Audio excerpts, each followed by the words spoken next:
Para formar e pôr em ação fisioterapeutas de excelência nas UTIs, está entrando no ar mais um episódio do podcast UTI Informa e Ação. Eu sou Sancler Bernardes, fisioterapeuta intensivista, e você me encontra lá no Instagram, no @SanclerBernardes. Olá, pessoal, sejam todos muito bem-vindos a mais um episódio do nosso podcast. Eu sou a Débora, fisioterapeuta intensivista, e você pode me encontrar no @movimenta_UTI. E juntos você nos encontra toda semana, sem férias, sem pausa, aqui no nosso podcast. Continuamente. Aqui no nosso podcast, você pode nos escutar pelo YouTube, pela sua plataforma preferida como o Spotify. Pode nos acompanhar no Instagram também, @UTI Informe Ação. E a gente tem o projeto do Apoia-se também, dá uma passadinha lá no link para dar uma olhada e nos ajudar a continuar esse caminho do nosso podcast. E hoje, né, Sancler, a gente vai para, acho que até o mês passado de junho, acho que ficou sem, né, por conta da questão do Cifir, né? Bom, mas também teve Mas o todo Cifir do também Cifir, que foi era né? basicamente isso. Vamos explicar que o que não aconteceu em junho, aconteceu. O Cifir é exatamente isso. Exatamente. Hoje a gente vai para mais um episódio de Qual Evidência Físio, né? É aquele episódio que a gente para todo mês para discutir ou um artigo ou um assunto específico, mas baseado em diversos artigos, né? E para hoje a gente escolheu um artigo que eu particularmente achei muito interessante. Ele foi publicado na Critical Care agora em 2024. Eu só não tô achando o mês, não sei se você tem aí, mas foi por agora no primeiro semestre, né? Super fresco, então, né, de 2024. E o artigo ele é muito interessante, visto uma demanda, né, da nossa prática clínica gigantesca ao redor do assunto, né? Então, eu achei muito legal. O artigo é sobre segurança, né, da reabilitação em pacientes críticos, e eles fizeram um estudo do tipo Delphi para acessar, então, critérios de segurança e sugerir algumas coisas. A gente já falou um pouquinho aqui, né, Sancler, em algum episódio que eu Foi. não lembro qual, sobre o Delphi, né? A gente analisou algum artigo que tinha metodologia Delphi. Então, para quem não acompanhou, só de uma parte bem introdutória, a metodologia Delphi é uma metodologia com questionários que são enviados a pessoas ou profissionais para se chegar a consensos. Então, você quer saber, por exemplo, a gente vai falar hoje, qual é um critério que eu devo avaliar para começar a reabilitação? Aí eu mando uma pergunta aberta, todo mundo manda de volta, os autores fazem uma seleção, mandam as mais citadas de volta, as pessoas caracterizam, classificam a importância e mandam de volta, se teve uma concordância entra, se não teve, sai, para no final chegar num core set, né, numa coisa padronizada daquilo. Então a gente já discutiu um trabalho aqui, eu não vou me lembrar agora qual foi o trabalho que a gente discutiu, mas eu lembro que a gente discutiu um especificamente. Você lembra qual foi o assunto? Era aquele, eu não estou lembrando do título, mas era aquele trabalho sobre os comportamentos que todo Sim, profissional de que todo saúde profissional de deveria saúde. ter e saber Isso. sobre a atividade, né? E Então só volta um lá e dá parênteses, uma eu olhei olhada, né? aqui, abril. Saiu agora em abril esse trabalho que a gente vai discutir hoje. Isso, então tá super fresco. E aí, só então, engatando aqui na conversa, né, Sinclair, eu achei muito legal alguns pontos, então vou pontuar um já que você já falou, né? Você estava explicando da metodologia Delphi, né? De vai e volta para pessoas que trabalham com aquilo. Eu achei muito legal o rigor que eles usaram. Gostaria que tivesse tido alguém do Brasil, mas eu não sei se foi a língua ou o que foi, mas não teve ninguém. Mas eles usaram médicos e fisioterapeutas que trabalhavam, né, acho que há 5 anos, se eu não estiver enganado, dentro da terapia intensiva, mas o que eu achei muito Acho que era interessante, 5 critérios, né, de inclusão, acho que era 5, mas que deu muito mais depois, né? é, mas o que eu achei muito interessante é que eles colocaram que essas pessoas, elas precisavam ser líderes ali na equipe, né? Então, eram pessoas que estavam envolvidas efetivamente com a tomada de decisão, né? Lógico que é um pouco diferente da nossa prática clínica, né? Mas a ideia é meio que, eu acho que como se fosse no Brasil, os diaristas, né? Aquelas pessoas que estão Isso. ali como coordenadores da equipe, né? E isso eu achei muito legal, porque traz assim um peso maior, né? De pessoas, eles fizeram muita questão que fossem pessoas que ele até fala em algum lugar do artigo assim, pessoas que determinavam se aquela, né, o paciente ia ou não receber a intervenção. Então eram pessoas realmente que estavam ali nessa prática constante, né? Achei isso muito legal. Isso. E é você partir desse olhar dessas pessoas, né, que são especialistas, teoricamente, especialista do quê? Especialista da vivência prática. E aí, como você colocou, eu acho que é uma sacada ótima, porque é você responder uma pergunta prática do dia a dia. Então, quando a gente fala de reabilitação, todo mundo, a reabilitação tem os seus problemas, as suas chances de eventos adversos, e a gente a gente é muito treinado pelo esquema dos semáforos, né? Desde 2014, temos 10 anos que trabalhamos em cima disso, e tem um que é muito claro vermelho, muito claro verde, e temos o amarelo que fica em cima do muro. Aí fica, discuta com a equipe. Só que isso passa a ser um universo subjetivo. Então, os autores quiseram trazer lá da prática, falar assim, vamos objetivar isso, né? O que é que realmente é um efeito, uma coisa de evento adverso, o efeito adverso da terapia, e mais importante ainda, que eu acho que é fantástico, que é o segundo ponto que o estudo trabalha, o que é que a gente deve se atentar, né? Como é que eu faço esse famoso screening, essa famosa seleção do paciente para que eu aumente a segurança? E a inclusão de pacientes e familiares na pesquisa dentro Era do isso que eu ia Corset falar. é muito legal, porque assim, você bota o especialista também, e eu acho que vai caber um momento bem importante dessa discussão aqui, você bota o especialista, você bota paciente e familiar. Eu vou dar um exemplo, um spoiler. Um dos pontos levantados foi se durante a reabilitação solta muita secreção, o paciente fica secretivo. E para os profissionais de saúde, aquilo não era um problema, né, Débora? Tipo, não é um fator de risco, não é um evento adverso a se considerar. Mas quando ia para pacientes e familiares, aquilo era altamente considerado, aquilo incomodava muito eles. Então, é uma forma de você agrupar olhares diferentes e percepções diferentes, porque se a gente faz o que a gente fala muito aqui, que é o cuidado centrado no paciente, eu tenho que incluir também essa visão do paciente. Então, eu sou um fã da metodologia e eu acho que eles escolheram tópicos de extrema relevância para a gente solucionar o que a gente faz de boas práticas no nosso dia a dia. Eu ia falar isso, eu ia falar que era isso que eu ia puxar agora, que além de eu achar que eles escolheram muito bem os profissionais, muito bacana que eles trouxeram os familiares e os pacientes para dar opinião, né? Depois, quem for ler o artigo inteiro, os familiares e os pacientes participaram só de uma parte, né, do Delphi, né, do questionário ali. Mas depois a gente vai voltar nisso, porque também era um ponto que eu tinha marcado para a gente discutir algumas diferenças gritantes a respeito da opinião, enfim, da visão de cada um desses, né? Mas então, só para começar aqui, né, Sancler, qual que foi o objetivo então do trabalho, né? Eles quiseram desenvolver então um consenso sobre definição de eventos adversos, né? Por que que isso é importante, né? Por vários motivos, né? Primeiro porque, obviamente, a segurança do paciente está sempre em primeiro lugar, né? E aí, quando a gente olha para os artigos, né, Sinclair, poucos relatam se teve evento ou não, isso é uma coisa importante, né? A gente tem discutido isso nos bastidores, né, da importância que é a gente entender que a gente precisa relatar ausência ou presença de evento adverso quando a gente fala em pesquisa, porque isso é importante depois, né, para fechar, né, o direcionamento daquilo, né, e mesmo os que relatam, né, assim, não existe uma definição. Então você vai ver em alguns artigos, tem bastante evento adverso, mas na hora que você vai olhar, você fala, mas será que isso pode ser considerado um evento adverso? Ou Será será que que ele é isso é, sim, considerado preocupante, né? será Ou que ele é grave, como considerado a gente chama? preocupante? Exato, ou será que ele é só um efeito da reabilitação, né? Já esperado pela reabilitação.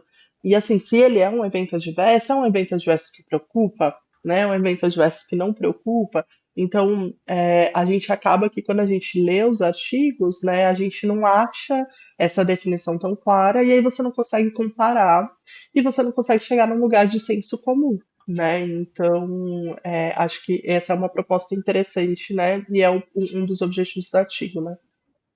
É. E aí, eu acho que para a gente discutir o artigo propriamente dito, eu queria acrescentar uma coisa que está dentro da metodologia. Eles foram ainda mais específicos na pergunta, porque a gente tem um episódio aqui, eu recomendo fortemente que quem ainda não assistiu, não ouviu o episódio, que volte, que a gente fez um coevidência física sobre drogas vasoativas e imobilização.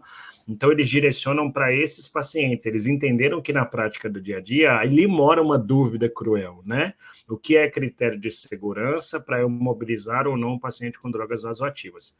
E aí, o trabalho, os autores propuseram duas coisas: listar os principais eventos adversos, exatamente isso que você colocou agora, Débora. Qual é o evento adverso? Será que ele é considerado crítico? Será que eu tenho que tomar cuidado com ele? Então, a primeira coisa é fazer uma listagem do que são os eventos adversos para mobilizar esses pacientes com drogas vasoativas. E o segundo ponto importante é que eles quiseram construir, a partir disso e a partir do método, é como se fosse, Uma eu não consigo, ferramenta, eles chamam de uma ferramenta. ferramenta, né? É uma ferramenta para a gente estratificar o que nós precisamos olhar como fator de risco para a segurança do paciente. Então, eu cheguei na UTI, eu vou atender um paciente para reabilitar, ele está com droga vasoativa. Qual é o paciente que você tem que ligar um alerta para a droga vasoativa? E aí depois a gente vai mostrar que eles chegam no final, né? Será que uma droga, dose baixa e tal, é um alerta? Não, ele chegou à conclusão que não.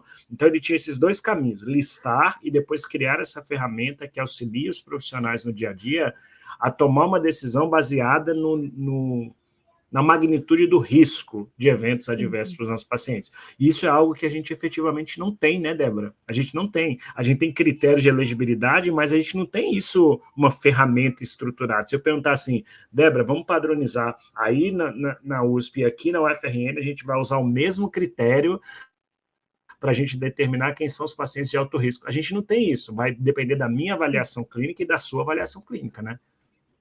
É, exatamente. E eu vou deixar para você falar depois, né, um pouco dos resultados. E assim, gente, eu achei esse artigo riquíssimo, assim, né? Então, assim, é muito legal de acompanhar, né? E ele tem vários, não é nexos que fala, me fugiu a palavra? Suplementos.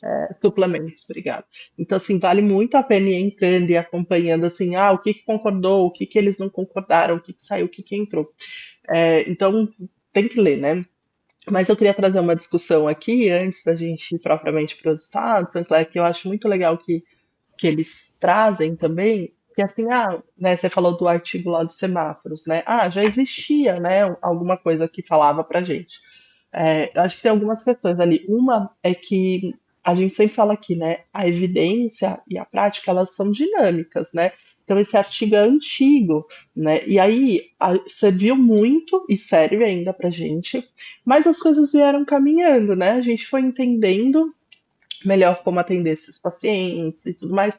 E aí, de repente, a gente se viu, acho que você também se vê, e eu me vejo na minha prática clínica, olhando e falando assim, mas eu tô andando com um paciente, tudo bem, em volta do leito ali, de repente, mas com nora, por exemplo, né? E Isso. você pegar lá no artigo, o artigo fala, não sei se você deveria, né? Então, a gente começou a se ver fazendo algumas coisas na prática clínica, né? Que, assim, de novo, eu não acho que cabe julgar, porque, gente, não tem nem como julgar aquele artigo dos semáforos, né? Porque ele é maravilhoso e ele veio, assim, né, para nos ajudar muito na prática clínica. No Mas momento a gente crucial específico, né?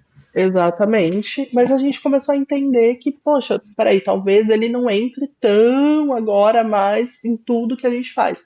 E aí os autores trazem, né, que o que eles queriam se propor era agora trazer algumas informações, mas não necessariamente com cortes específicos. Por exemplo, né, então assim, droga vasoativa, nora. Qual é a quantidade de nora? Né? E eles deixam claro, olha, não era o nosso objetivo trazer um número de corte em ml por hora, sei lá o que, da droga vasoativa. Né? E ele até fala em uma parte, isso pode fazer parte do screening do pensamento, mas a proposta desse consenso é efetivamente a gente sair ali de um uso de coisas específicas e parâmetros para um raciocínio clínico. Eu achei isso sensacional. É um estudo que traz base para a gente de raciocínio clínico. E isso vem muito né, de encontro aqui com o que a gente tem falado aqui, né, Sancler? A gente está saindo de uma fase na terapia intensiva onde, de novo, eu não estou julgando, porque a gente precisou disso para chegar onde a gente está hoje, mas onde a gente tinha coisas muito. Ai, faz assado, para todo mundo, e que de repente a gente começou a falar: peraí, mas essa droga vasoativa, por exemplo, né, eu uso sempre esse exemplo. Essa droga vasoativa está dentro do meu paciente neurológico. Ela não está fazendo a mesma coisa, não está sendo usada para a mesma coisa que o paciente séptico, e aí de repente eu vou usar o mesmo corte, né? Não cabe. Então eu preciso fazer um Em raciocínio pós-operatório clínico. de cirurgia cardíaca, você fez cardioplegia, ele está voltando. Então, a droga vasoativa ela tem um outro papel no cenário, né, no contexto. Exatamente. E aí eu achei muito legal a proposta do artigo, porque é o que a gente vem batendo aqui direto.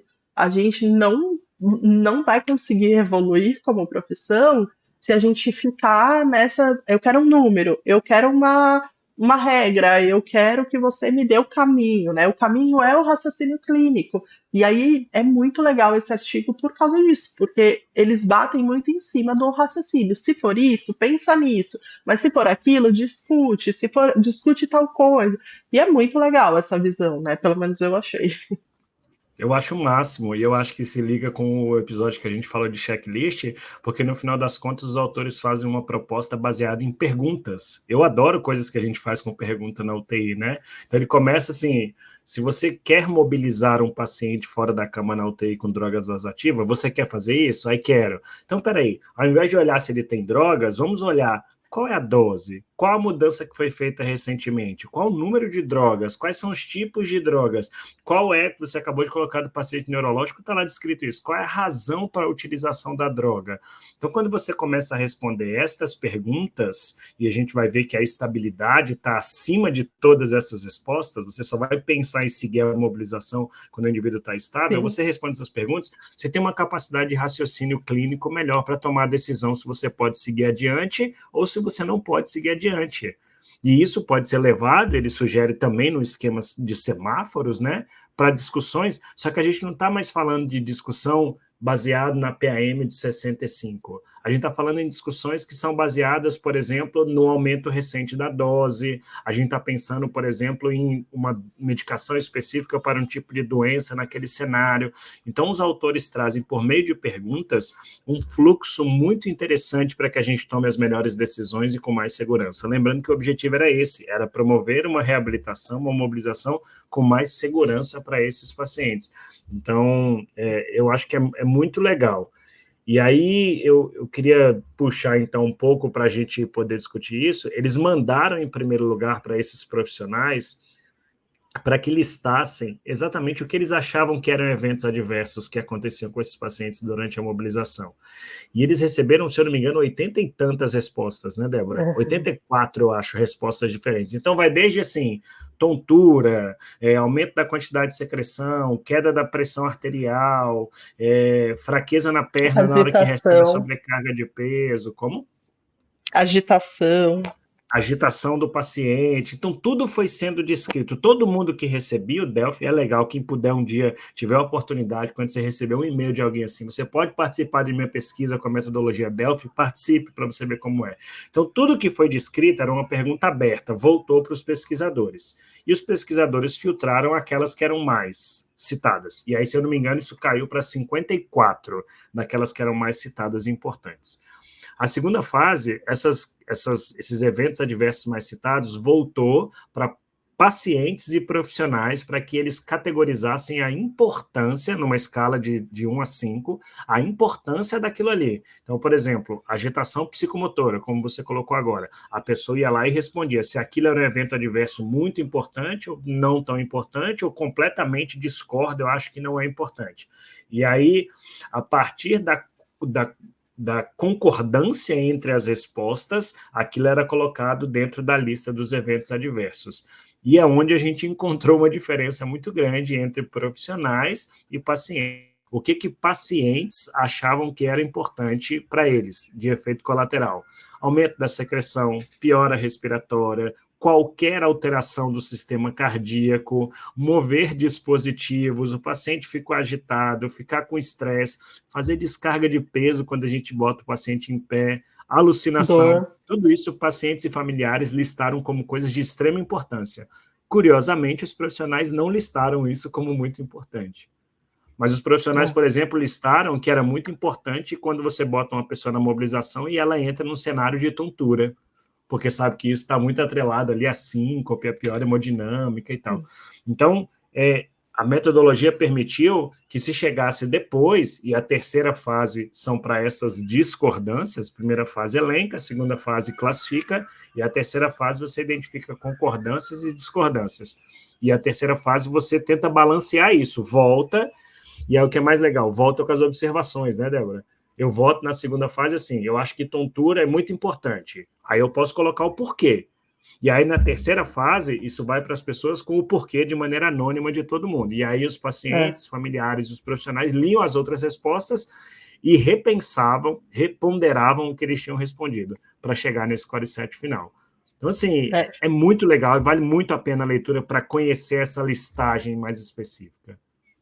Não, sabe o que eu ia comentar? Não tem nem a ver, assim, isso não está escrito no artigo, tá? Mas uma coisa que me veio, assim, um insight meu quando eu vi, me chamou muito a atenção essa tabela, né? E é essa discrepância, assim, entre o que os profissionais achavam e os familiares, né?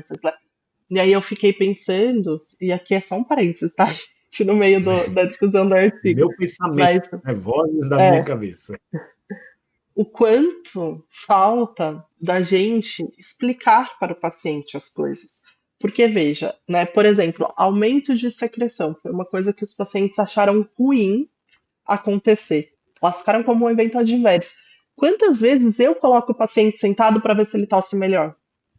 Né? Faz Exato. parte, era o que eu gostaria, por exemplo, né? E aí, se o paciente está achando aquilo ruim, talvez é porque ninguém explicou para ele. Olha, eu vou te pôr sentado e a hora que a gente se mexe, a secreção pode fluir melhor e aí isso vai fazer você tossir melhor. E aí, talvez, e aí, isso é bom, isso é legal, porque aí eu não preciso entrar com a sonda no seu nariz, na sua cânula, seja lá onde for. Talvez se os pacientes tivessem noção disso, eles não iam colocar como um evento adverso, aumentar a secreção, por É. exemplo, né? É, e Porque para mesmo ele é outras muito ruim, coisas, né? Ele né? tá lá e de repente vem aquele monte de secreção, poxa, para ele aquilo ali é um incômodo, ele não entende que aquilo não é tão grave quanto, sei lá, ele perder fluxo sanguíneo cerebral. Exatamente. E que pode ter ali seu ponto positivo, né? Ou outras coisas, né? Como, por exemplo, dor, né? O paciente caracteriza como um evento adverso e a gente entende como, olha, faz parte. Se você está deitado há muito tempo, a hora que eu te pôr em pé, pode ser que doa, né? Então, eu só quis fazer um adendo, porque a hora que eu li, eu falei assim, nossa, como falta a gente se comunicar melhor com os pacientes, né? Para que eles não entendam isso como um evento adverso, mas para que eles entendam como assim uma coisa que pode acontecer e algumas coisas até que são boas de acontecer durante o processo, né? Então era só um adendo Sim. que eu queria fazer. Eu vou até pegar um para a gente colocar no nosso dia a dia. Eu acho que a gente tem que fazer leituras desse tipo também. Tem um que é sobre colocar carga de maneira inadequada em uma perna que está com lesão, uma perna fraca, alguma coisa do tipo. Descarga de peso. Para os pacientes e familiares, 83,3% concordavam muito que isso era um evento adverso. Então, assim, por mais que nós profissionais saibamos que isso não é tão grave assim, mas quando a gente pensa no cuidado centrado do paciente, eu tenho que tomar cuidado com a explicação de que ele vai ficar em pé, que a perna vai estar fraca, que ele vai pôr descarga, mas eu posso mudar a minha boa prática dando mais segurança e explicando melhor. Por mais que eu não julgue importante, mas se eu consigo trazer essa segurança para o paciente que acha que aquilo é importante, poxa, a minha terapia melhora. Porque se eu não explico, se eu não faço nada, eu levanto, o paciente está com maior medo, ele está com mais medo de cair ali do que de ter uma parada cardíaca, e você achando que está tudo bem. Então a gente consegue, Exato. lendo cada um desses, trazer informações que mudam a nossa assistência no dia a dia. Uhum, exatamente. E aí, seguindo nesse raciocínio dos eventos adversos, né, eu acho legal que eles trazem ali, tem um quadro bem grande, né, para falar sobre evento adverso, não, né, e como caracterizar isso, né. E aí eu achei legal algumas considerações que eles trazem, né. Então, ele fala, né, para listar ali ou checar, né, em relação àquele evento, né, ele traz algumas características, né. Então, se aquele evento precisou levar a uma cessação total ali, né, da reabilitação. Então não é assim, meu paciente, eu sentei ele beira-leito, aí ele falou, nossa, cansei. Aí você fala, peraí, descansa um pouquinho. Aí ele descansa um minuto, tá ótimo, vamos continuar. Não, Não né? precisou É interromper, né, o processo. isso. Então, é considerado como um evento se precisa interromper completamente a sessão, né? Se não resolve com repouso, né, no leito ali, se causa, né, algum tipo de sintoma, instabilidade hemodinâmica, se precisa de um tratamento novo, né, ou aumentar de forma expressiva um tratamento que ele já usava. Então, sei lá, por exemplo, né, uma hipotensão, você deita o paciente no leito, não melhorou, né, não resolveu com repouso, precisa entrar a droga vasoativa que não estava. Ou uma droga que estava de 2, sei lá, 2 ml a hora, subiu para 7, né, porque não resolveu com repouso, né. Então, acho que é legal algumas coisas para a gente. Eu gosto dessas pontuações, porque elas deixam muito clara a diferença entre o que a gente deve pensar sobre evento adverso e o que efetivamente às vezes é uma resposta ao exercício, né? Então, se o paciente vai ficar um pouco cansado mesmo, né? Ele pode desaturar um pouquinho. A hora que eu sento ele, ele pode ter uma hipotensão, né, postural, mas o que diferencia isso de um evento adverso? Então, são esses fatores linkados, né? E é uma tabelinha, né? Um checklist que faz isso. É um link entre o evento e a consequência do evento. Isso. E aí fica até uma chamada urgente para que você dê um exemplo muito bacana. Meu paciente ficou assim, eu sentei ele e depois eu voltei para a terapia. Descrever, sempre que houver um evento, o evento tem que ser descrito e a consequência do evento também, porque se for dessa magnitude, olha, ele não interrompeu a mobilização, ele não trouxe nenhum problema clínico, talvez a gente nem precise considerar isso como um efeito colateral, um efeito adverso. Aí ele coloca É. essas, parou a mobilização, não parou, mas deu dano, e tem os mais graves, que levam a óbito, que levam a intubação e etc. Então ele traz isso naquele esquema de sistemas, né, cardiorrespiratório, neurológico e outros. Em todos ele tem o que pode acontecer, desde uma arritmia, uma dessaturação, secreção, e quais as medidas que eles desencadeiam para ver a magnitude, então, desse evento adverso, desse efeito colateral. Então, eu acho que fica uma chamada específica para que as pessoas, se quiserem utilizar a ferramenta, eu acho muito válido. Então, para quem não faz isso, você colocou antes, a maioria dos trabalhos não pesquisam, né, eventos adversos. Talvez porque a maioria das pessoas não relate isso de uma maneira tão clara também. Então, fica uma dica: tem a tabela do estudo, que é muito interessante para a gente marcar quando há a presença de algum evento adverso, mas para que cada um possa internalizar isso na sua descrição do que é feito, para que a gente não minimize eventos preocupantes e nem potencialize eventos Alarme. que são altamente esquecíveis, assim, ó, negligenciáveis. Isso aí que não tem nada a ver. É. E é isso, ela tá bem didática, né? Ela coloca ali, por exemplo, né, bradicardia, taquicardia, hipotensão, hipertensão, taquipneia, bradipneia, aí vai para via aérea, por exemplo, se teve uma extubação não planejada, né? Então, se a via aérea foi removida completamente, se precisou reintubar ou não esse paciente, né? As condições cardiovasculares relacionadas a arritmias, por exemplo, a parte neurológica, né? E aí é o que o Sancler falou, vai desde uma tontura até o paciente teve um AVC, né, uma deteriorização neurológica ali da parte do paciente. Ela inclui quedas, né, se teve queda, né, se a queda causou alguma lesão para o paciente propriamente dita, se precisou de um tratamento para aquela queda. São coisas muito raras, né, da gente ver, né? A gente sabe hoje, né, que quando a gente faz bem feito, a reabilitação ela é segura desse ponto de vista, né? A gente costuma ficar ali nos primeiros, né, que é uma bradicardia, uma taquicardia, né? Mas enfim, são coisas que precisam estar relatadas.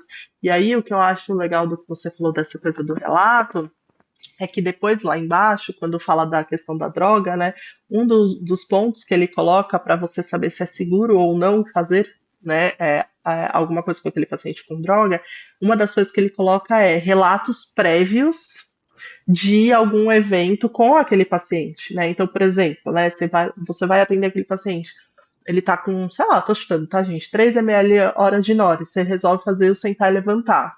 Só que já tem, sei lá, 2 dias anteriores, as duas pessoas que atenderam nos 2 dias anteriores fizeram sentar e levantar e o paciente teve tontura, teve hipotensão, que não melhorou, precisou parar o exercício. Então, assim, você já tem relatos prévios daquele paciente naquela situação, com aquela droga, né, aquele exercício, enfim, isso vai contar para a sua decisão se você vai fazer o sentar e levantar naquele momento com aquele paciente. Então, os relatos são importantes para isso também, né, Claire? São exatamente, para você, é o que ele faz, ele contextualiza. Tem uma frase, eu estava procurando aqui, ó, que ele bota, quer ver que as doses específicas de valores de corte de drogas vasoativas não podem ser especificadas, porque tem muitas características envolvidas para serem consideradas ao mesmo tempo. Então, toda e qualquer dose, ela tem que ser utilizada não de maneira absoluta, mas dentro do contexto do indivíduo e dos seus fatores de risco.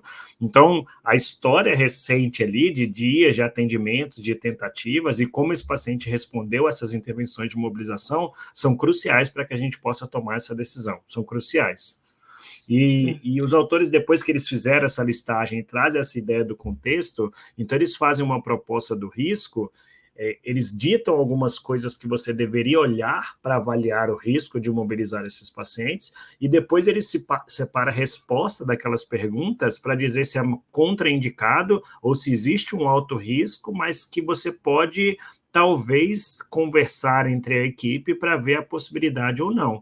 Aí o que eu acho que vale a pena de trazer aqui, até discutir, Débora, é quais são os tipos de indicadores de risco, ou seja, quais são os fatores que devem ligar o seu alerta para você fazer essa análise mais profunda. E ele separa em 3 grupos. Um grupo das drogas, um grupo do sistema cardíaco e um grupo de considerações gerais. Então ele bota drogas, qual a dose, qual é a mudança, número de doses, tipo e para que está sendo usado.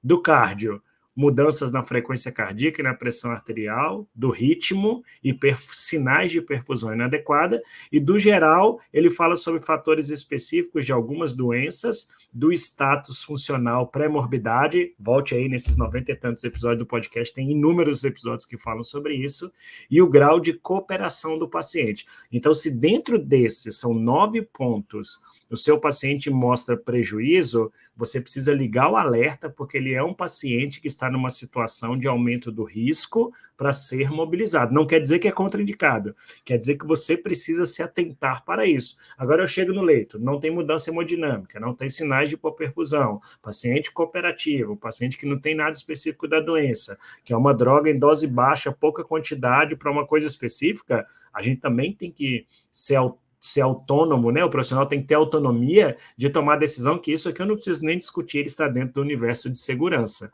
Então, por isso que essa ferramenta, eu acho que ela é tão grandiosa, porque ela ajuda para o sim e para o não, né? Uhum. Eu ia falar várias coisas. Você falou, né? Para ver o risco. Até porque o que é contraindicado, gente, continua, né? Tem uma parte vermelhinha lá que são E óbvio. as contraindicações absolutas. E assim, se você pegar esse estudo, por exemplo, e o antigo que a gente tem, basicamente, né, as contraindicações absolutas são muito parecidas, e é isso, são óbvias, né, gente? Toda vez eu falo, não é possível. São coisas que a gente nunca faria, né? Nunca faria com esse tipo de paciente, né? Então, não tem muito jeito, não tem muito o que se estressar. Ele traz um exemplo aqui, que é contraindicação absoluta se você tiver uma embolia maciça pulmonar. Tipo, é meio óbvio, a gente já sabe disso. Antes de você anticoagular, então a gente não vai fazer. Então, o raciocínio do que o óbvio contraindica, mas o óbvio também tem que indicar com segurança, ele precisa existir, né? Exatamente. E ele continua lá, gente. Então tem a parte vermelhinha lá, né, escrito, e aí depois vem para essa parte de acessar o risco, né? E aí eu queria falar algumas coisas. Uma é que é isso, gente. Talvez alguém possa pensar ou depois até escrever pra gente, né, falando, falaram, não falaram nada porque não me falaram o que eu posso fazer com o paciente com droga vasoativa. Está lá O no artigo artigo. mas ele não traz. Se você for ler esperando assim, olha, então Simplista, né? Simplista. você pode tentar. Então você pode fazer exercício de força. Isso não está dentro do artigo, né? Por quê? Porque a proposta é acesse o risco que o seu paciente tem, faça o link com o seu raciocínio clínico do tipo de exercício que você está indicando, e aí você vai tomar a decisão se você vai fazer ou não. Né? Então, assim, de novo, é um artigo muito claro em várias coisas, mas é muito raciocínio. Ele traz, assim, Perfeito. muito dado e muita ajuda para a gente realmente embasar o nosso raciocínio, mas é raciocínio clínico. né, Sancler? Então, assim, não leia o artigo ou não espere que até o final do nosso podcast a gente diga 2 ml hora de Nora pode usar peso ou não pode usar peso, porque isso não vai acontecer, né? Porque, de novo, é individualização e raciocínio clínico. Essa é a base desse artigo, né? Mas ele traz várias informações, o Sinclair falou, né? Quantas drogas tem? É uma? É duas? Aumentou? Não aumentou, né? E aí, eu queria só chamar a atenção que ele tem lá, então, a parte, né, da medicação cardiovascular e das outras indicações, e uma das coisas que ele coloca é experiência da equipe, né? Eu É, achei muito interessante que ele coloca isso, né? Porque é isso, gente. Às vezes você tem uma equipe que é super experiente naquilo, né? Que está acostumada. Às vezes uma equipe está acostumada, por exemplo, com um paciente neurológico, então entende que aquela droga vasoativa mais alta está dentro de um contexto neurológico, então dá para fazer. Às vezes não, às vezes você está num hospital onde raramente recebe paciente neurológico, aí de repente recebeu. É um paciente com uma droga vasoativa alta, mas a equipe não está acostumada com isso, né? Então isso precisa contar no risco que vai ter, porque de talvez, repente talvez isso devesse vir em primeiro lugar, né? porque de repente, né, Sancler, por exemplo, sei lá, você vai colocar um paciente com uma droga mais alta por um contexto neurológico, você põe ele em pé. Aí o paciente fala, tô com um pouco de tontura, você volta, aí a equipe já chega querendo mexer na nora, sendo que aquela nora, né, para aquele contexto neurológico tem que ser assim, a equipe não sabe, vai acabar prejudicando o seu paciente. Né? Então, a experiência da equipe é extremamente importante nesse contexto. Né? De repente, é uma equipe que não está acostumado, e aí vai, né, tem, sei lá, um paciente com nora, aí você põe sentado, ele faz uma hipotensão, já chega lá e te na bomba, né? Já E aumenta aumenta a a nora nora, para troca a 15, medicação, não sei o quê. no desespero, né? Que não está acostumado, então não tem aquela, vamos deitar, vamos pôr o pé para cima, vamos esperar um pouco, uma média de 55 tá tudo bem, porque o paciente não está relatando, não sei o quê, né? Então a experiência Sintomas. da equipe conta muito, né? E eu achei muito legal deles trazerem isso, né? E obviamente eles trazem outras questões também, né? Que, de novo, é um raciocínio clínico, e juntando as peças, eles colocam lá nas outras indicações, por exemplo, né? Alto suporte na ventilação, né, em relação a FO2, em relação a PIP, né, achei legal que eles trazem a questão de desautonomia, por exemplo, né, então, de novo, né, gente, é muito É um legal, contexto mas muito é grande. tudo muito contextualizado dentro de um raciocínio clínico, né. Perfeito. Bom, Débora, a gente está indo para o final e eu ia botar isso no final, mas eu acho que você brilhantemente colocou. Eu acho que o trabalho não tem uma lista simplista e eu acho que a gente nunca vai ter essa lista simplista. E eu espero que a gente nunca tenha uma lista simplista. Se a gente tiver uma lista simplista, a gente está dizendo que o que a gente faz para o paciente que a gente Assim, atende é simples. E a gente está diante de um paciente complexo, de intervenções complexas. Então, não é. Mas o artigo ele lhe traz uma ferramenta para você fazer o seu raciocínio clínico de maneira adequada para tomar a decisão baseado na segurança do paciente. Eu acho que é isso que é a mensagem do artigo. Tipo, é óbvio que todo mundo pondera para fazer uma reabilitação com segurança nesses pacientes mais críticos que usam drogas vasoativas. Mas será que todo mundo pondera por igual? Será que as coisas têm o mesmo valor? Então o artigo foi lá e estudou o peso, o valor dessas coisas para incluir isso dentro das ferramentas. Então não é tipo, tem nora. Então a pessoa que não tem um raciocínio clínico, ela vai ser simplista de com nora eu não faço, sem nora eu faço. Ah, não, mas eu pondero. Pondero o quê? Pondero a PAM. Tá bom, mas a PAM para um paciente pós-AVC é diferente da PAM de um paciente pós-cirurgia cardíaca. Então, você não está contextualizando. Então, a mensagem do trabalho é essa. Muito raciocínio leva a uma decisão muito melhor. A gente tem que parar com a ideia de que é fácil o que fazemos. Não, demanda de muito raciocínio. Pode até que na hora, enquanto a gente senta, pareça fácil, mas demanda de muito raciocínio para que a gente ofereça as coisas com segurança. Né? exatamente. Eu E, acho. e, e Diga.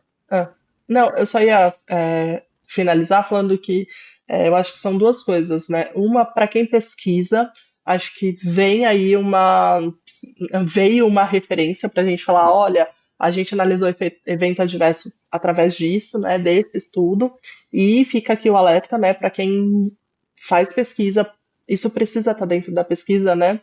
Eu me incluo nisso, então da gente sempre pensar em descrever o evento adverso que aconteceu, porque isso enriquece, né, as nossas referências. E para quem está lá na beira-leito, ficam essas duas mensagens principais, né? Saiba o que é evento adverso e ocorrência e o que é esperado, né? Então tem a lista, dá uma olhada, né?